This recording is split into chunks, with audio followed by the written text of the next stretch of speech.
For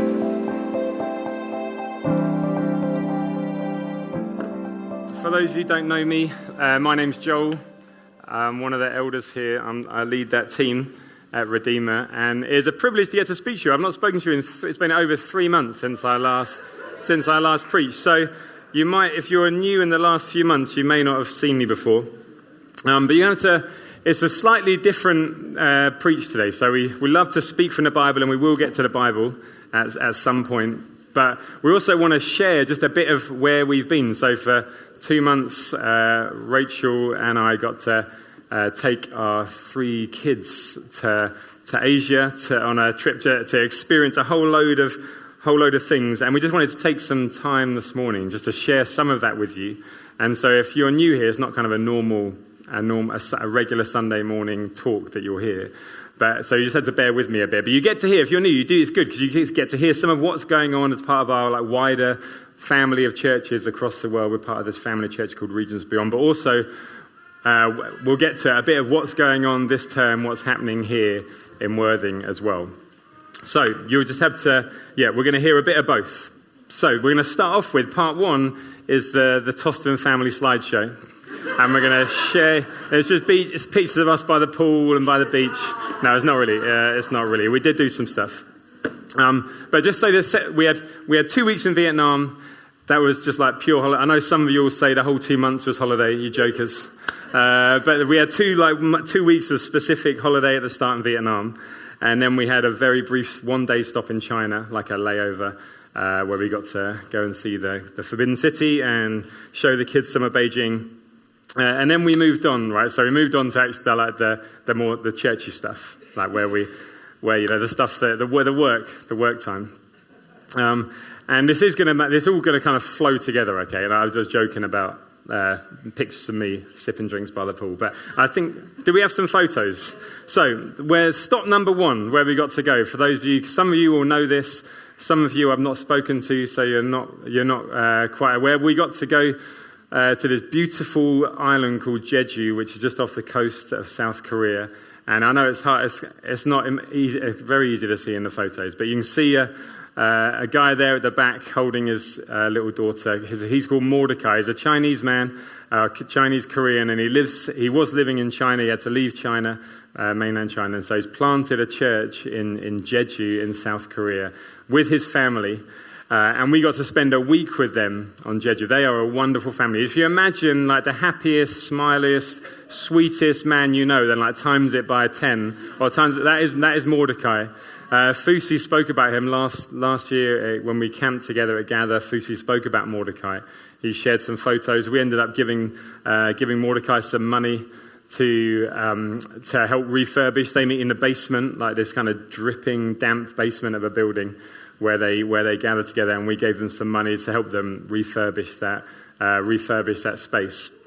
But they are doing a great job there. They're gathering at the moment this Chinese nationals who have come over to Jeju to work. But his heart is really to build an international church. Jeju is, I've been told by Juhi and others, that it's the Hawaii of Korea.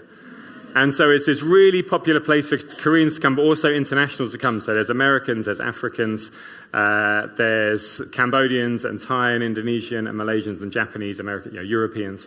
There's all sorts of people there. And so his heart is to really build an international church, which is very different to what you see most churches on the island, where people just congregate with their own nationality. And I've got loads of pictures, but I had to limit them. So we did also have Megan and Lily. Is Megan here today? Where are you, Megan?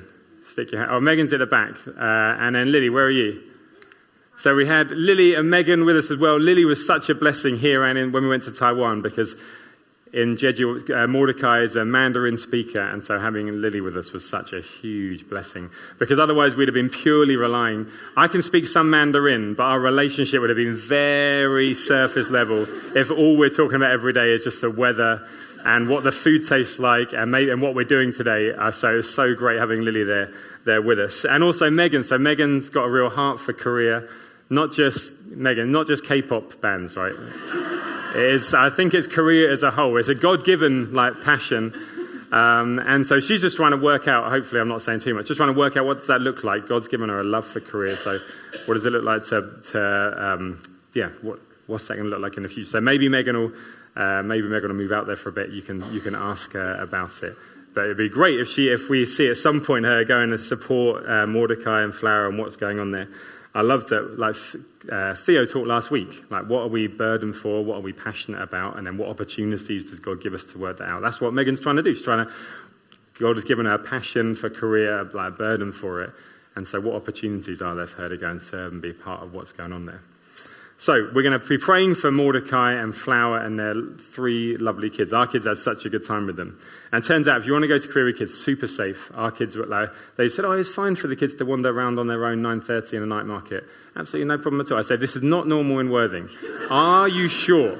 Because if we let our kids go with your kids, we're trying to be cultural, we can contextualize ourselves and embrace the culture, but we do want to see our kids again. So are you sure? There were moments in the trip where I might not have thought that so strongly, but at that moment, I really want to see the kids again. Mordecai said, be fine. We let them go. We did see them 20 minutes later or whatever it was. Anyway, it was an experience and we had a fantastic time. After that, we moved on to Taiwan.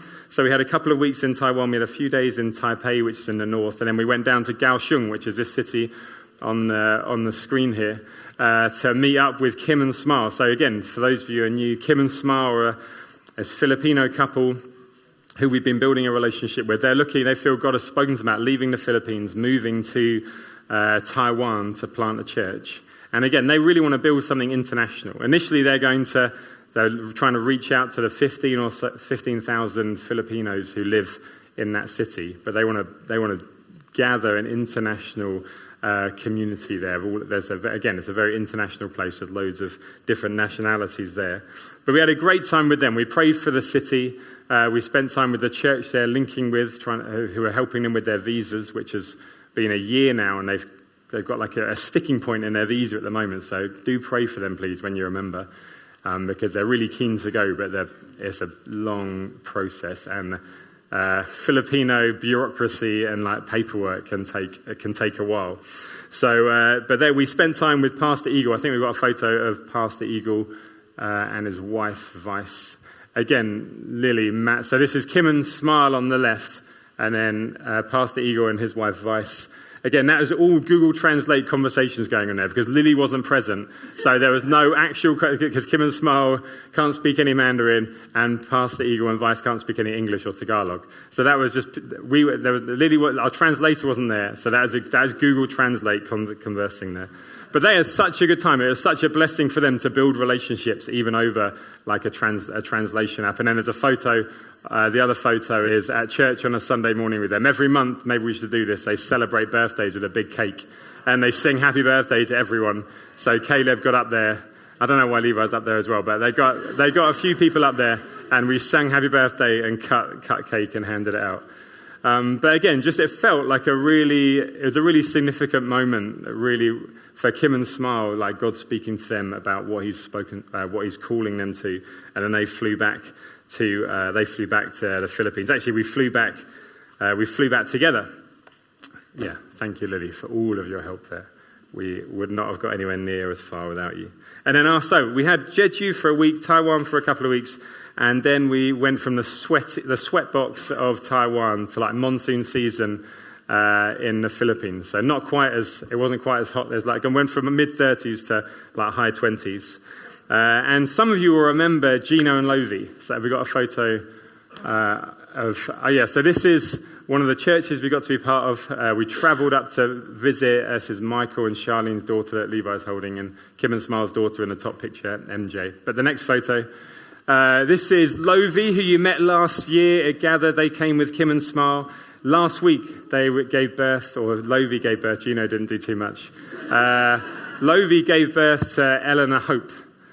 Who's that beautiful little girl there. And we had such a great time with Gino and Lovi. If you remember them last year, if you spoke to them, they were talking about moving from Manila, or like part of Great Quezon City, into a more rural province called Zambales. So you can just about see it on the map, in the bigger writing on that red bit.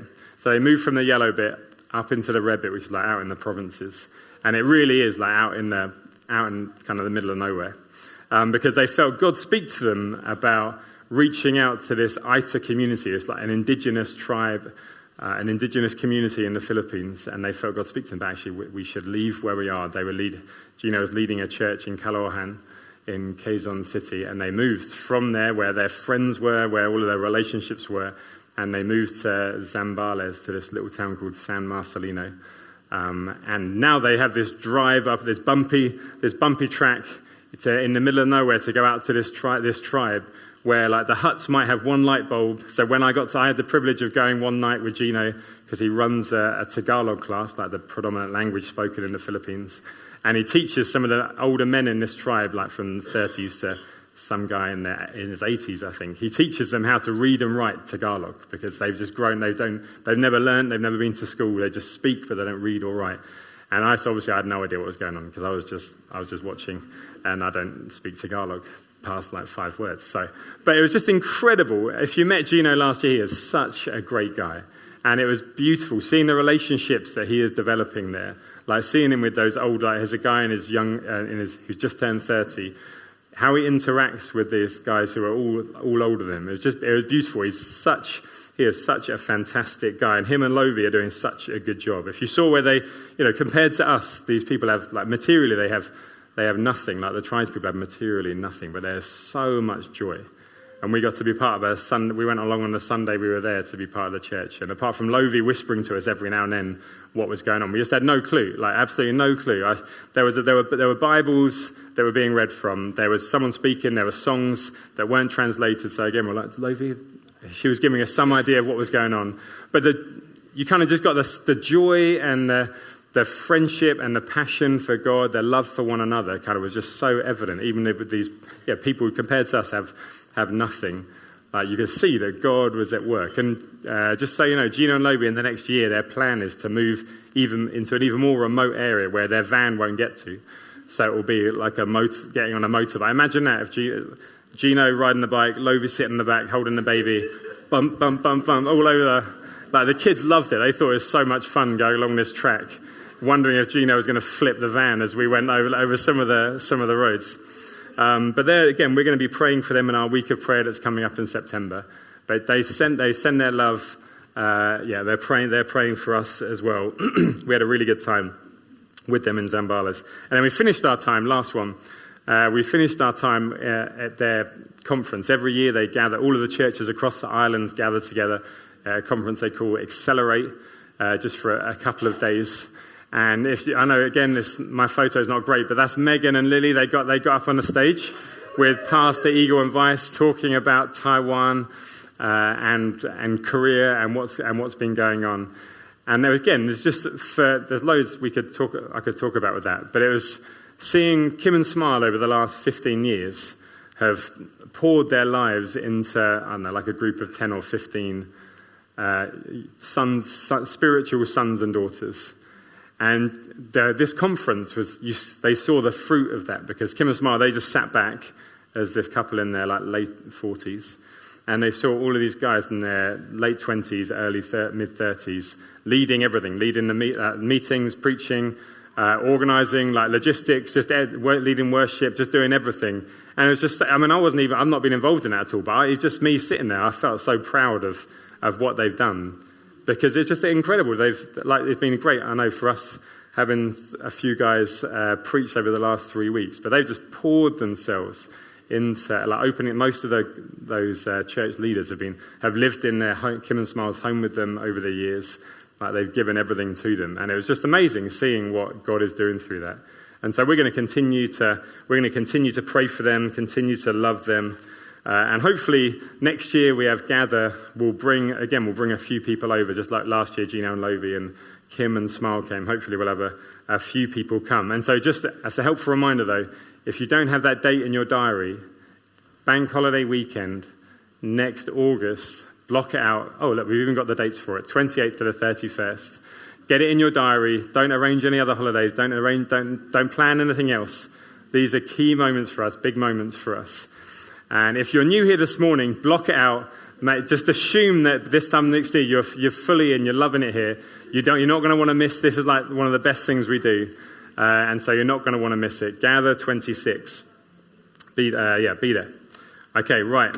I've got more to say. So we had 8 weeks, and like I said, when you're together, like often just in one room, in like most of the Airbnb and hotels, there were some tense moments. Actually, not between Rachel and I, but where the kids were. I thought, oh, why did we bring the kids on it? It'd be much better if we should have just come the two of us. But there were only moments, right? And so we had 8 weeks together, and although there were some like tense moments, we just had such a great time. It was such an incredible opportunity to take the kids with us, for them to experience different cultures. We love seeing their relationships with the other kids, like I said about wandering the night markets in Jeju with Mordecai's children, and spending time with some kids they couldn't communicate with. Other kids, there was some English. Sometimes Evelyn just sat there with another girl, just passing a phone between each other, like on Google Translate, asking each other questions. And just seeing them, especially with Kim and Smile and Gino and Lovi, who they got to know a bit last year, who like kind of feel like kind of aunties or uncles or mums or dads. It was just beautiful seeing those relationships develop. And so I just want to say thank you to all of you for releasing us for that, especially for releasing me to go and do it. Thanks to the other elders for taking stuff on. Thanks to the staff team for whatever stuff that I do that they've done and now realise, do we really need Joel? I don't know what is going without him. And we said it was such a great time. So we've been back a month. It's been a month since we got back. We are going to get to Bible. We are going to get to the Bible in a minute, okay? But it's important to share these things. It's important that we take time, or I take time to talk about it, because I don't want it to be something that, Rachel and I went to Asia and we got to spend, and we've got this really lovely relationship with Kim and Smile and Gino and Lovi and Michael and Charlie and all these other people. But actually, it's something that we want to be drawn together. Maybe all of us won't go, but we want to be drawn as a church together into what God is doing in the nations. It's not just a me thing or a me and Rachel thing, but it's important to share about it because it's for us together. And I do believe God has been drawing us. Like when I took on leading the team 4 years ago, and I said to Fusi, hey Fusi, can you put me in? I don't know anyone in the nations, so I don't go to any of these events. Can you just put me in touch with someone? He said, Kim, you and Kim, I think you can get on well together. Why don't you start Zooming this guy in the Philippines who I'd never met, never heard of before, never spoken to before. And I believe that wasn't just like a good idea of Fusi. I really do believe God was in that. And for us as a church, I believe God is drawing us. Obviously we want to bless and be part of what is going on elsewhere around the world, but particularly that part of Asia. I think God's got stuff for us there. And I don't quite know what that looks like. Part of it, it's like Megan thinking maybe I'd like to go and live there for a period of time. Maybe it's taking teams out. Anyone up for the Hawaii of Korea, or Taiwan, or Japan, or China, or the Philippines? And now we've been for 2 months. I think that is the minimum we take a team for as well. So you're going to need to build up your holiday if we're going to want to go. But I do love that so we took a team to the Philippines. 8 of us went 2 and a bit years ago. We went out to the Philippines for the first time to start to get to know Kim and Smile and see the churches there. And at that moment, I think there were 1, maybe 2 Filipinos in the church. And when we came back, I said I think it was to Matt, I said, we've got to pray for more. We've got to pray for Filipino people. We know in the town there are so many Filipino people who come from the Philippines to work here. We should pray for more. And I thank God. I think there are I was trying to tot it up the other day in my head. I reckon there are about 20 Filipinos now. And I know some people have gone. I was talking to Gigi the other day. She's gone on holiday. But if you're from the Philippines, I won't make you put your hands up. But I love that you're here. And genuinely, I feel like you're an answer to prayer. Because to see how that's grown just over those 2 years, how we've gone from one person from the Philippines to 20 odd. I think that's God. God has done that for us, and we are so glad that you're here. I'm so glad that I get to be a part of a church that is made up of many, many nations. Because we love Worthing, and we love this area. We want to serve it. We want to invest in it. But we want to be a church that also is called into the nations, a church that loves the nations, that wants to see God at work in the nations. We want both, right? Homes and horizons. Okay, so, and lastly, not quite lastly, that's a lie, but one thing I really appreciated while I was away and then coming back, I won't speak for Rachel and the kids, but I really appreciated, I've realized again how much I appreciate you guys, how much I appreciate my church family. I love the wider Regions Beyond family that we're part of, but specifically this local church family in Redeemer. I do, saying it as seriously as I can, I do love you. I love this family. I'm so grateful to be part of this family. I'm really grateful to the elders who've gone before me. I've never even met Simon, who led the team years and years ago. But I'm so grateful to Colin and to Rod and to Alex and to Pete and to Martin and Stuart and Colin Reed and Mark and Matt, and I don't know if maybe there's some other guys that were around before my time. But I'm just grateful, and I think it's easy to take it for granted. When, I don't know, maybe some of you think, I could take or leave a Sunday morning. But I really, genuinely, I missed the staff team during the week, even though we were having a great time. And on Sundays, I really missed being with my local church family on a Sunday. And I think it's so easy to take for granted what we have. But I think I'm grateful for what God has done here and what he's doing and what he will do. And I'm well aware that we are not a perfect church. So if you're here for the first time, I'm sure that's already evident. Okay, you don't have to wait weeks to find that out. And I'm well aware that I'm not a perfect person. I'm very well aware that you are not perfect people. But I'm so grateful for this church family. So thank you for being part of it. And I'm genuinely really excited for what God is going to do here.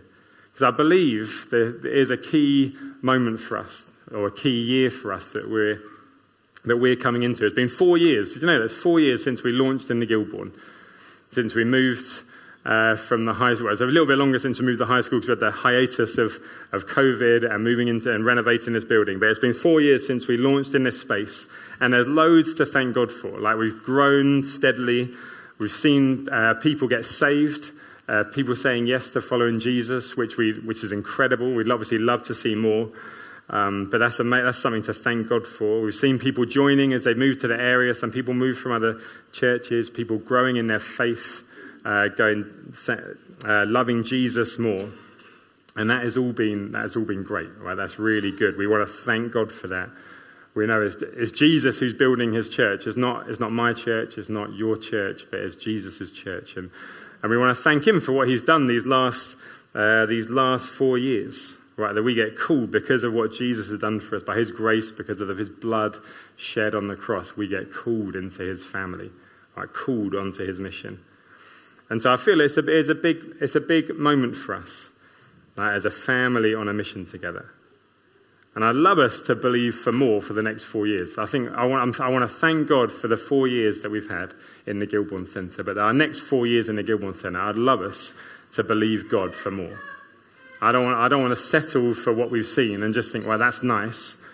But I'd love us to believe God that he has more for us. And so we're going to look at Genesis 11 and 12. I was with some of the Regions Beyond leaders in the UK earlier in the year, and someone spoke on this passage. Genesis is right at the beginning of your Bible. It will come up. And it just kept coming back to me while we were away. And I'm going to try and go through it as quickly as coherently as I can. And it starts with Stephen. I'm going to go to Acts 7. Don't worry about finding it. But in Acts 7, Stephen, this guy later on, right, he's talking about their fathers, like from years and years. Sorry, just enjoying the tune. But Stephen is talking about Abraham, right? Where the man that God said that through your family, I'm going to bless the nations of the world. And Stephen in the New Testament, he says this, says, the God of glory appeared to our father Abraham when he was in Mesopotamia, before he lived in Haran, and said to him, Go out from your land and from your kindred and go into the land that I will show you. Right, so we know that God spoke to Abraham while he was in Mesopotamia. And then so we pick up in Genesis 11, and they've left, right? This is the bit he's talking about. If you can find it in your Bible or on the screen. And we see in Genesis 11, the whole family, like God has spoken, like we've just heard, and the whole family goes. Not just Abraham, but his dad, because it says Terah takes his whole family. So it's Abraham, it's his dad, it's his brothers, it's their kids, it's their household. And they move. God has spoken, and so they go on this journey, and they come to this place called Haran. Now, what's happened in this time is one of Abraham's brothers has died. And so Terah, Abraham's dad, they've moved to this place called Haran in Ur of the Chaldeans. And it says that when they came to Haran, like this whole household, it says they settled there. And it says Terah died in Haran. And what I want to say to us this morning, just very briefly, is that I don't want us to settle. Right now, we don't know why Terah settled there. God had spoken to his son Abraham, and so they knew what God had spoken, and so they get the whole family, and off they go. They're being obedient to God, but then his son has died, and they reach Haran, I assume that's named after his son, and his son dies, and they choose to settle. And I think it's easy for us to settle in all sorts of ways. It's easy for us as a church to settle in what God might be calling us to. We think, oh, okay, we're comfortable now. We kind of know in the space what we're doing. Sunday mornings are easy. It's easy for us to settle in all sorts of ways. Sometimes it might be settling for big things like the death of a child or a parent or something like that. Or it might be, often I think it's lighter things that we settle for. We settle because we like our comfort and we think, well, I don't want to risk going any further. I don't want to risk doing more because actually, what if I lose what I've got? I mean, I like my holidays. I like my car or my house or, I don't know, whatever the thing you like going out or eating out on a Saturday night. I like my healthy pension pot. I don't know, whatever it might be for you. Well, we like our comfort. And so we settle because we like comfortable things. Some of you might be the other end, and you're so disillusioned, you have such bad experiences that you think I'm going to settle because if I risk going for more, if I believe for more, what if I lose the little that I've got? Life's already rubbish now. If I lose that, then life's going to be even worse. Or we just lose our passion and our desire for the things that God might have. Slow down. Sorry, Neve. I'm conscious of the time. You mean you can't get all those big biblical names that quickly? Come on, Neve. No, sorry. I will slow down. I will slow down. Right, there are all sorts of reasons that we settle. And sometimes it is okay to settle, right? It can be a good thing. But I don't think we're in danger of not settling enough. I think that's the opposite of our danger. Our danger is that we settle way too much and way too easily and don't believe, especially like in our spiritual lives and believing God, we can just settle for like a certain level of experience of what God is doing, or just think, okay, well, that's it. That's where I'm going to be now. We want to believe God for more. Then, chapter 12 says, "Now the Lord said to Abram, go from your country and your kindred and your father's house to the land that I will show you, and I will make you a great nation. I will bless you and make your name great, so that you will be a blessing. I will bless those who bless you, and him who dishonors you I will curse. And in you all the families of the earth shall be blessed." Right, so God has spoken to Abraham in Mesopotamia when the whole family left, and then He's spoken again. They've settled in Haran, and God comes to Abraham again. He reminds him, He confirms the promise that He has made before, that through him all the nations of the world will be blessed. And Abraham's response is this, verse 4: "So Abraham went as the Lord had told him." Right, one of the things I loved about spending time with the guys in the Philippines is that their willingness to hear God and be obedient to what he's saying. Right? They've got, like Gino and Lovi, they've a comfortable-ish life in Calorhan, and they leave everything to go and live in this little complex in the middle of nowhere, reaching out to a people even more in the middle of nowhere, because God's spoken to them. Right? They've got this Abraham-like spirit. And we want to be like that. We want that Gino and Lovi spirit, that Abraham spirit, not to settle. We want to be obedient to the call of God. And so us launching this second meeting is one of the ways that we're doing that. It's like a not settling thing. And you might say that's not a big thing at all, just starting an afternoon meeting. Some of you might say that, and some of you might say, wow, that feels like a massive thing to do that. Why would we do that when we've got a nice morning thing going on here? But we want to be obedient, just step by step to what God is saying to us. We want to be a family on a mission. And because that's what we see in this chapter as well. We see a family on a mission. It says, Abraham and his wife Sarah and Lot, his brother's son, and all their possessions they had gathered and all the people they had acquired in Haran. Right, the whole household, the whole family goes on mission. Right, they all leave to this land, which is very vague, just as land that God has called them to. Right, they don't know all the details. They don't know everything that's going to happen. They just know that God has called them to this land. And so they go. They're obedient. And it's as they go that God speaks.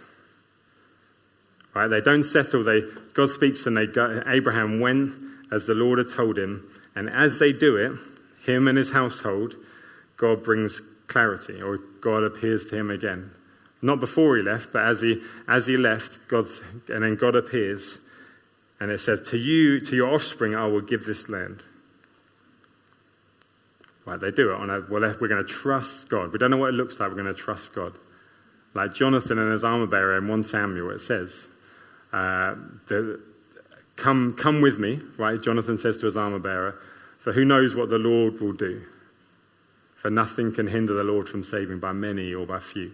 Right, and you read that again and again, like Esther, I'm going to trust God, and if I die, I die. Or Joab, he says to his men, be of good courage, and may the Lord do what seems good to him. Doesn't say the Lord's going to save us, doesn't mean the Lord's going to do this, that, or the other, but we trust God, so let's let God do what seems good to him. And Abraham's response is that he builds an altar, like this memorial of what God has done. This place of worship is where God has spoken, something significant has happened. So we're going to thank God and we'll remember, but also this prophetic sign, this altar of what God will do in the future, of the promises that God has given, like a prophetic sign. And so for us, as we launch this our afternoon meeting, right, this 3:30 meeting, it's kind of like an altar moment for us. Of look what God has done. Right, we want to make space in this room. So if you look around, I know not every chair is filled, but it's pretty full. And so we want to make space. We want to make space for people who don't know Jesus to come in, who maybe never walk through the door at 10 a.m., but at 3:30 they might come in. Right, it's an altar type moment, a statement of intent, like us putting a stake in the ground and saying we're believing God for this. And my prayer is that it should obviously ramp up the expectation of what God's going to do in the afternoon as that team starts to meet in October when we launch. And we've got a few things we want to share with you. We're going to do a lean-in later in the week just to let you know a few changes that have come out in the last few weeks. Just want to let you know what's going on with that, but I won't go into it now. I absolutely have not got time. But it should ramp up the expectation for those people who are gathering in the afternoon. But it also should ramp up the expectation, like the missional focus for us, if you're still here in the morning, for what God wants to do here among us, for the people that are going to be brought in, because the chairs are going to be vacated for the 40-odd people that are going to go in the afternoon. I can't wait. I think we've got to go I hope we're going expecting lives to be transformed, for people to encounter Jesus in the morning and in the afternoon and during the week, and for lives to be changed. I'd love it that we're back in 3 weeks' time, we're baptizing 7 or 8 people, I believe. And that's quite a lot for us. I'd love that to be the norm. That's my prayer, that would be the norm, would be us baptizing 7, 8, 9, 10 people each time because of what God is doing here. So, my question, I guess, for you, and I'm going to cut some stuff out, but can we believe God for some stuff? It's so easy to settle. It's so easy just to think, well, life is maybe not perfect, but it's fine. Let's just settle with where we're at. I would love us to believe God for some things. Well, he has got some big as a church. So I was just rereading some prophetic words that God's spoken over us as a church the last couple of weeks. To be significant, taking the heart of this town, people coming and people going, right? A family on a mission together. And it needs all of us. It's not just me, Mark, Matt, and Rod and Pete, or the staff team who are going to do it all. It's all of us together. Right? We don't want to settle. And so one of the things I want to ask you is, at the moment, where are you settling in your life? Whether it's to do with your job or your family or your home life or promises that God has made you, God has given you over the years, and you kind of you've settled for less. I don't want us to be that kind of family.